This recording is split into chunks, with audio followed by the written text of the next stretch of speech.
Good evening friends, কেমন আছেন আপনারা? আশা করি আপনারা ভালো আছেন। আমি আর হাপু ভালো আছি। আজকে যে আমি কোনো ব্লগ আজকে মানে একদম ছোট একটা দিচ্ছি, কিছু কোয়েশ্চেন্স এসছে আমার কাছে, সেগুলো আমি রিপ্লাই দিয়ে দিচ্ছি। আচ্ছা, তার আগে একটু হাপুকে দেখিয়ে দিই আপনাদের কাছে।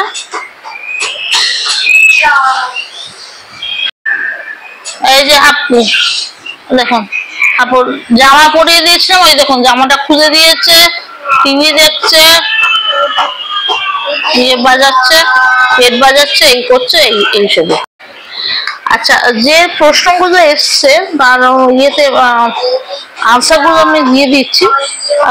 প্রথমে আপনারা অনেকে জিজ্ঞেস করেছেন আমি যখন রান্না করি আমি সেগুলো খাই না কেন। খাই না তা নয়, খাই, কিন্তু ওইটা দেখানোর আমার পক্ষে সম্ভব হচ্ছে না, কারণ ট্রাইপড সেট করে দেখানো প্রবলেম হচ্ছে। এবার আপনারা হয়তো জানেন না, আমার এই যে বুড়ো আঙুলটা, এই যে আমি যখন রান্না করে করি, রান্না করতে হলে আমাকে তো বাঁ হাতেই ট্রাইপডটা ধরতে হচ্ছে।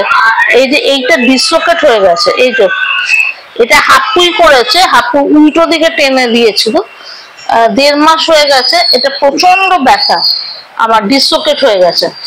তা সেটার জন্য আমি আমার প্রবলেম হচ্ছে, মানে আমরা তো এরিনা মাধ্যমিক স্টুডেন্ট ছিলাম, আমি আমরা জানি যে ক্যামেরা যদি জার্ক করে, ক্যামেরা জার্ক করলে দেখতে ভালো লাগে না কখনো, এটা একটা বিচ্ছিন্ন রকমের ইয়ে হয়। এবার ক্যামেরা যদি জার্ক না করে তাহলে আপনাকে স্টিল করে ধরে রাখতে হবে। এবার এক হাতে স্টিল করে ধরে রাখে, আরেক হাতে রান্না করা, আরেক আবার ওকেও আটকে রাখা, ওই যে এই যে টাইমটা আপনারা স্প্যানটা বুঝতে পারছেন না। এই যে 8 ঘন্টার মধ্যে আমাকে রান্নাটাও করতে হচ্ছে, আবার বিয়েটাও করতে হচ্ছে, এবার ওকে আমাকে আটকে রাখতে হচ্ছে ঘরের মধ্যে। এবার আপনারা বলবেন এরম কেন করছেন? এরম কেন করছি এই কারণেই, কারণ ও কি করছে, ও এসে হয়তো তেলটা ফট করে ফেলে দিল, ওইটা ফেলে দিল, গায়ের মধ্যে যদি গরম তেল পড়ে যায় তাহলে বিশাল বড় হয়ে যাবে, প্রবলেম হয়ে যাবে। তাহলে আমি সেই জায়গাটা থেকে ছাড়ার জন্য ওই যে যখন আমি আপনাদের বলি না 10 মিনিট পরে আসছি, 15 মিনিট পরে আসছি, ওই সময়টা আমি আবার দরজাটা খুলে দিই, আবার ওকে নিয়ে আবার ওকে কোলে নিয়ে আমি ঘুরি, ওকে খাওয়াই, কিছু করি। এইগুলো তো আপনারা দেখতে পাচ্ছেন না, এগুলো একটা মায়ের কি বলবো, একটা মাই বুঝতে পারবে, মানে এগুলো আপনারা বুঝতে পারছেন না, কারণ এগুলো আমি তো দেখাচ্ছি না, এগুলো দেখানোর কোনো দরকারই নেই আমার, এইগুলো দেখানোর কোনো দরকারই নেই।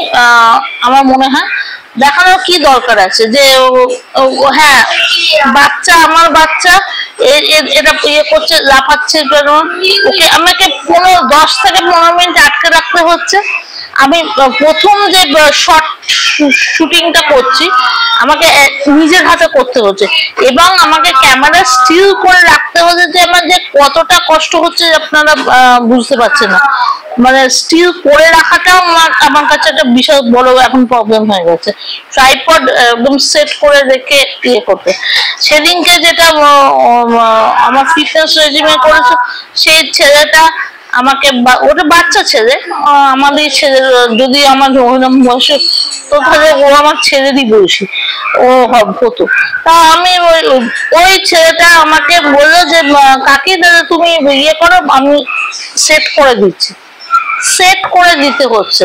এবং ও বললো যে তুমি চিন্তা করো না, ভাই যদি আসে আমি ওকে আটকাবো, কারণ ও গিয়ে হিট করে ওইগুলোতে। এগুলোতে একজন মানুষের পক্ষে খুব অসম্ভব ব্যাপার। সবাই যারা ব্লগার রয়েছে সবাই আইদার দুজন মিলে করছে, না হলে কেউ হেল্প করছে, কিন্তু আমি একা করে যাচ্ছি। এইটা আপনাদের ভাবতে হবে যে একা একজন ব্লগার, আমি বলছি না আমি নিজেকে বিশাল বড়, আমি বলছি একজন ব্লগ করছি, মানে ভিডিও দিচ্ছি, এরকম অনেক প্রবলেম আসবে।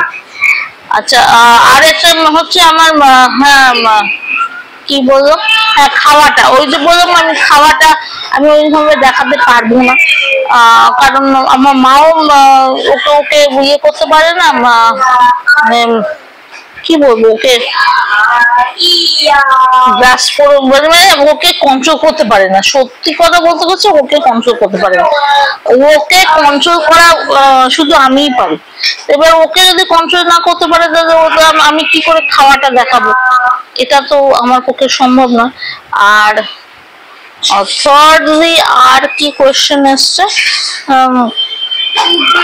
হ্যাঁ আমি বাইরে বাইরে খাবার, বাইরে বাইরে খাবার কোনো আমি দেখানোর কোনো ব্যাপার নেই, আমি যেগুলো শিখেছি যেগুলো জেনেছি সেগুলোই আমি দেখাচ্ছি, আপনাদের যদি মনে হয় দেখবেন, না মনে হয় দেখবেন না। আর আমি সকালবেলা কি খাই, সকালবেলা কি খাই এটা অনেকে প্রশ্ন করেছে। সকালবেলা আমি খাই হচ্ছে, প্রথমে খাই হচ্ছে ওআরএস, আচ্ছা ঠিক আছে ওটাও আমি দেখিয়ে দেবো। আর তারপরে খাই হচ্ছে আমি চা খেলে আমি চিনি ছাড়া চা খাই, ঠিক আছে। আর মুড়ি দিয়ে খাই, আগে বিস্কিট খেতাম এখন মুড়ি দিয়ে খাই, মুড়ি চা। আর তারপরে যদি যেটা যেটা মনে হয় সেটা সেদিনকে হিসেবে খাই, ঠিক আছে আমি ওটা আপনাদের দেখে দেবো। Okay bye, see you next.